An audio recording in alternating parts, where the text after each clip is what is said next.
noite, ouvintes da Jovem Pan. Bem-vindos a mais um Sextouro, o resumo da semana econômica no contexto certo. E essa semana os mercados operaram voláteis, mas positivos, e põe positivo nisso, com os investidores dando mais peso para o aumento do apetite ao risco por conta da vacinação maciça mundo afora. E no Brasil, que virou o quarto país que mais vacina no mundo, e também a reabertura das economias, do que dá mais importância para a preocupação com a inflação americana e a alta dos juros por lá, que aparentemente não vem. O Ibovespa finalmente bateu nosso esperado, nossa querida touro de ouro, deu touro de ouro no Ibovespa nessa sexta-feira. Vai, tourinho, bateu uma nova máxima, um novo recorde histórico. A Bolsa Brasileira emendou a segunda semana em alta e caminha a passos largos pro terceiro mês positivo. E não foi só o Ibovespa, olha só que pancada linda. Desde a quinta-feira, na metade do dia, lá pelo meio-dia, começou a subir, não parou mais e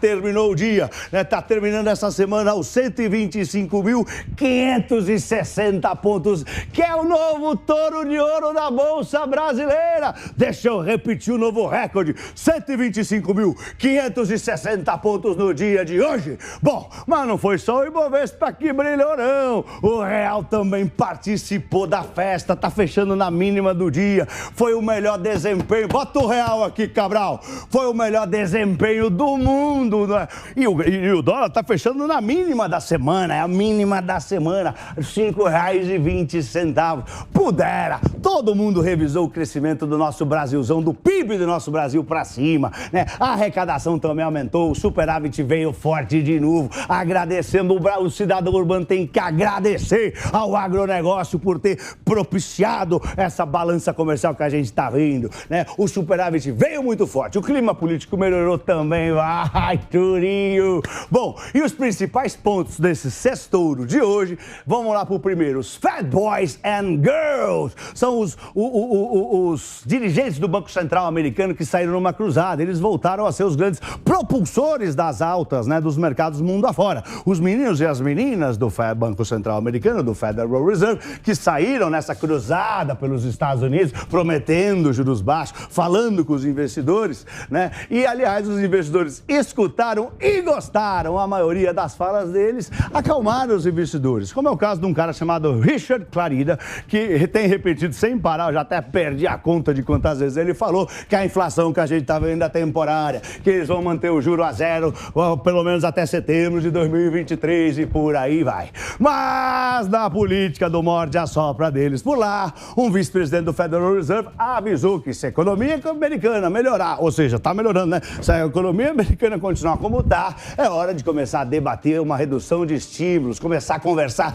dentro do Banco Central em diminuir a injeção de dinheiro na economia americana, e isso preocupa. Mas preocupou um pouquinho aqui na quarta-feira, tanto é que esse dólar deu umas subidinhas aqui, mas foi leve, ninguém ligou, né? Temos que deixar claro que essas vozes ainda são minoria dentro do Fed, o mercado relevou e o dólar afundou com força. Bom, mas também teve coisa local que eu já vou falar disso aí. O segundo ponto importante que eu separei para esse nosso sextouro é a chuva de indicadores, que veio mista. Os indicadores econômicos fizeram preço essa semana, deram uma bagunçada, tá? Às vezes bons, às vezes não tão bons.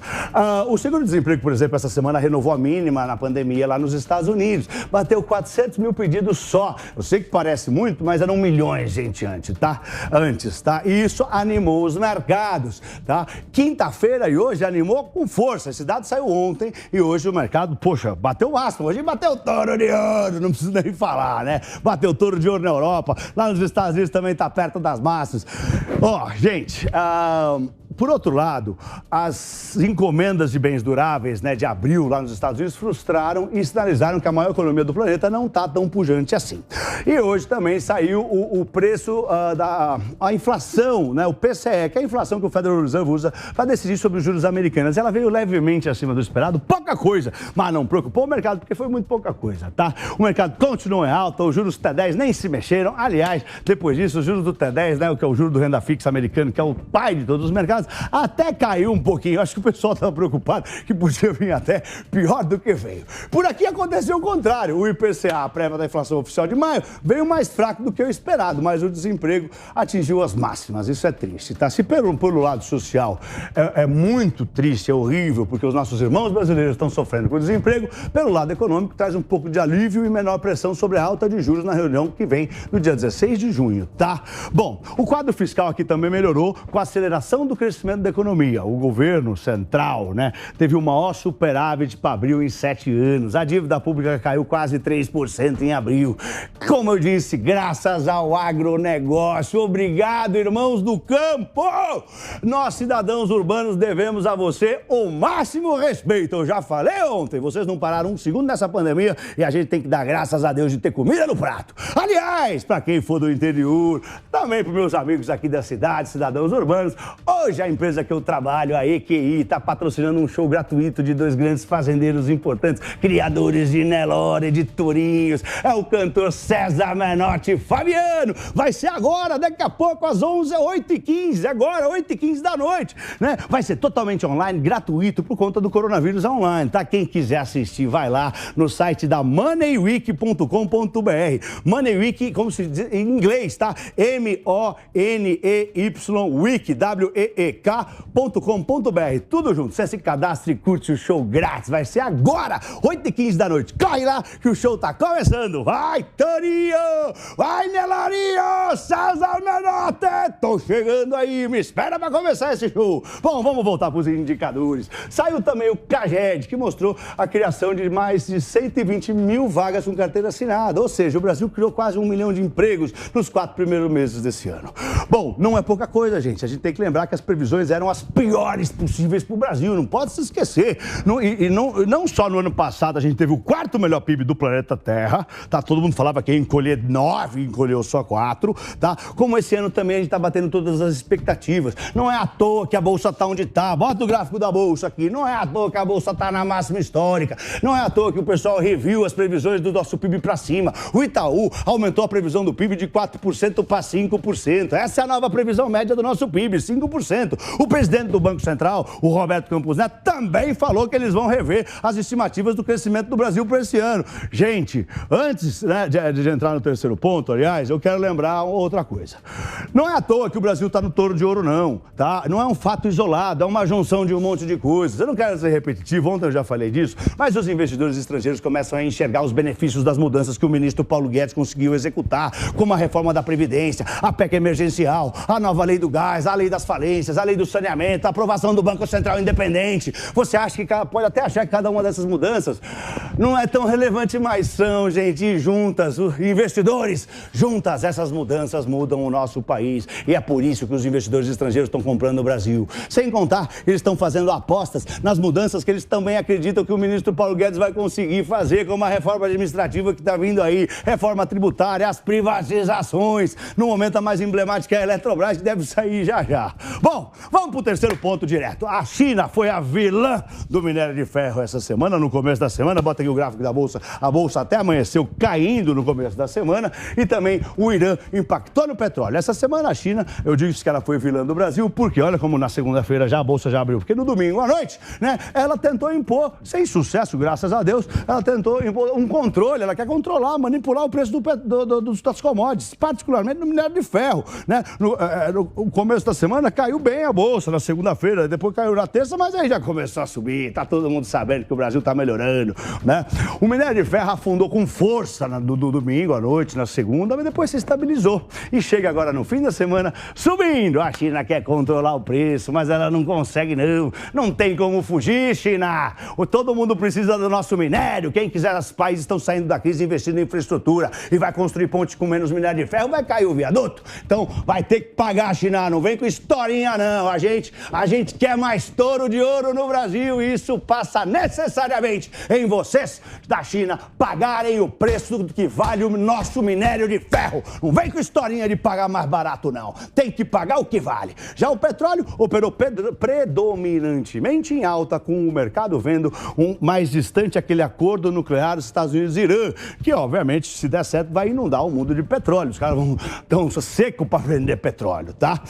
E também outra coisa coisa que ajudou a Bolsa a bater máxima histórica, a bater touro de ouro, né? Foi a queda de casos do coronavírus lá na Índia, isso ajudou, tá? E mais países prometendo cumprir as reaberturas, né? E conseguindo reabrir suas economias, sem contar as expectativas do novo pacote americano que vai injetar trilhões de dólares na economia por lá e vai sobrar dinheiro para o mundo inteiro, inclusive para a gente. Nós já vamos falar. O quarto ponto desse nosso sextouro aqui é o brincalhão do Elon Musk e as suas bitcoins, né? E a gente precisa falar do brincalhão de novo, né? Não tem jeito. O Elon Musk lá da Tesla voltou a abalar o mercado da Bitcoin, mas dessa vez o sinal foi positivo. Ele falou que conversou com os mineradores das moedas, de criptomoeda, e que a expectativa é que o processo comece a ficar mais amigável para o ambiente. Eu sei lá, eu já não acredito em mais nada que esse cara fala, tá, gente? Para mim, esse Elon Musk, ele fala, eu nem ouço. Para mim, ele é um brincalhão e fica tentando manipular as criptomoedas. Óbvio que eu não sei se é ou se não é. Eu sei que eu não ouço ele porque não dá para ouvir, cara. Tá até nervoso quando ele fala sobre o Bitcoin. Bom, o quinto ponto desse sextouro é o acordo comercial Estados Unidos e China. Sim, o tema voltou ao centro das atenções nas mesas de operações. Eles se falaram. A China e os Estados Unidos tiveram a primeira conversa telefônica sobre o acordo comercial desde que o Joe Biden foi eleito. E o que a gente sabe é que foi uma conversa franca, sincera. Eu sei lá o que eles quiseram dizer com isso. Deram a impressão que antes com o Trump as conversas não eram verdadeiras. Não sei lá. Bom, o sexto ponto desse sextouro é o pacote de infraestrutura do Biden. Outro assunto que parece estar saindo do impasse é o novo pacote de infraestrutura que o presidente Joe Biden, né, apresentou. Os republicanos do Senado, eles fizeram uma contraproposta, né, de infraestrutura, para o projeto de infraestrutura do Joe Biden de 928 bilhões de dólares, para ser exato. Né? Fizeram essa proposta ontem, na quinta-feira, só que está muito abaixo do que ele queria. Ele queria 1,7 trilhão de dólares. Hoje, ele propôs outro pacote agora também, para o ano que vem, né, para o orçamento de 2022, de 6 trilhões de dólares. Né? E o ano novo fiscal deles começa em outubro, ou seja, vai torir, esse dinheiro pode começar a cair lá e aqui, porque lá sempre sobra para cá. Esse ano ainda, tá? Importante lembrar, né? Esses são os pontos importantes do sexto. Eu quero lembrar outra coisa para vocês. Segunda-feira é feriado nos Estados Unidos, então a liquidez deve cair. Essa semana passada eu errei, falei que o feriado era segunda-feira passada, não era essa aqui, desculpe a nossa falha, tá? Bom, quinta-feira é feriado aqui no Brasil e a B3 fecha, né? Outras coisas importantes da semana é que a gente vai ter o payroll, o dado mais importante do mundo. Ele é mensal, ele equivale ao CAGED americano, é o dado do emprego do cidadão urbano americano. E na agenda também vai sair PMI para tudo que é lado. No começo do mês sempre saem os PMIs, que são os dados econômicos mais bonitos do mundo. É o que eu mais gostaria. São os dados que eu gostaria de ter se eu tivesse que escolher algum dado, algum indicador econômico, algum indicador econômico único, seriam os PMIs. Gente, é isso aí. Eu espero que vocês tenham tido uma linda semana, uma semana de touro de ouro. Eu nunca fico tão feliz como quando tem touro de ouro. Bateu touro de ouro de novo aqui na B3. Vai, Torinho!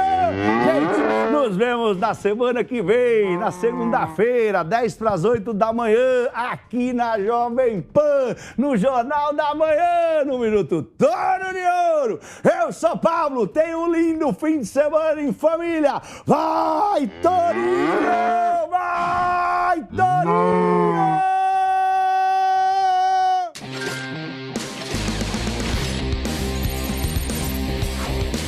Economia no contexto certo. Certo!